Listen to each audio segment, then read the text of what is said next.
The 125cc scooter segment is where all the battles will be fought this year, and unlike most manufacturers, TVS has entered the segment with what is essentially an all-new machine, the TVS NTORQ 125.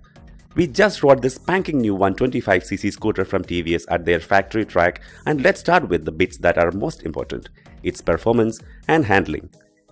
Unlike most other manufacturers, the 124.79cc engine and its transmission are not derived from the existing range.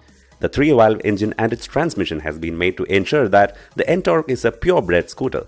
Peak power from this engine lies at 9.4 PS at 7,500 rpm and peak torque is at 10.5 Nm at 5,500 rpm. And while we expected a quick roll-on from standstill, the power delivery is rather linear.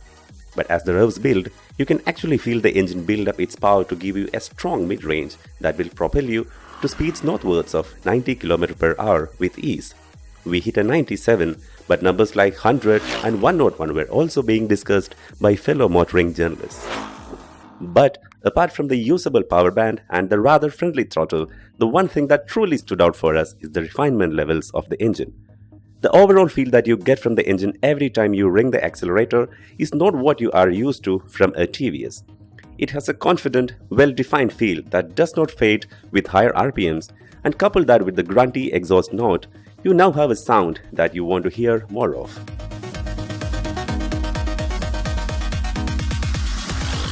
Moving on to the efficiency, well, the track is not the place to check mileage, but we were keeping an eye on the usage. It seems to be on par with the regular 125cc segment.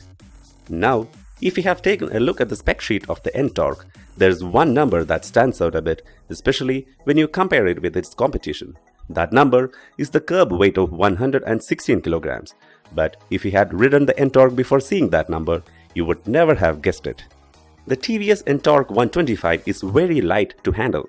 The front end is high, easily accommodating riders of all heights, and is extremely light to throw around. The light feel does catch you by surprise at high speeds, especially when you want to change directions. Surprise, because it changes so quickly and you are not used to such swift reactions from scooters in this segment. The overall light feel is reassured with the good road grip from the TVS Remora tires. These tires really performed well and stood out as our second surprise. The third surprise for us came from the front brakes. The 220mm pedal disc at front for us are the best in business. They work well with the tires and shed speed not just incredibly fast but also give good feedback. The rear drum brake has a good feel, but squeeze it hard in an incredible hurry, it will lock up. You are best set balancing it with the front disc to shave off some rear wheel speed.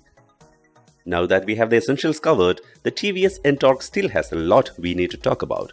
First and foremost is the LCD panel up front. It's all about information. Apart from the usuals, it shows the engine oil temperature, 2 trip meters, a lap timer, a top speed recorder, and a clock. But pair it with the NTORQ app on the Play Store, and now you have turn-by-turn navigation in association with Map My India, incoming call alerts, rider profile, SMS autoplay, incoming SMS alert, phone battery status, and parked location finder. Other key features include an engine kill switch, USB charger, and an underseat light. The fuel filler cap is an external one with the key close to it. Turn the key right to open the seat and to the left to open the fuel cap. Now coming to the fit and finish on the TVS NTORQ 125, this has to be the best made TVS scooter yet. There are a lot of finer details like the 3D logos, different textured bits all around, lovely looking alloys, and beautifully stitched seats that reaffirm the attention to detail given to this machine. We just have to give full marks to TVS here. So, is the TVS NTORQ 125 perfect in all aspects? Well, not really. We would have loved to see LED headlights at front. The underseat storage still does not fit a proper full-face helmet, and to some, the multi-tone panels might seem too busy a design. The NTORQ is essentially then not a sports scooter, but a sporty scooter. It's for the next gen that wants a machine that is not a recycled product and is in tune with the current connectivity trends. The design language on this machine is loud, but at the same time will appeal not just to the youth. The overall presence is sporty and totally next gen, but it still managed to cleverly have all the tidbits you would want from a daily use machine. All this, and then you have the excellent pricing that puts it just a bit ahead of the normal and right in the middle of the segment. the TVS NTORQ 125 surely has a lot of things going right for it. Thanks for watching and do subscribe to our channel.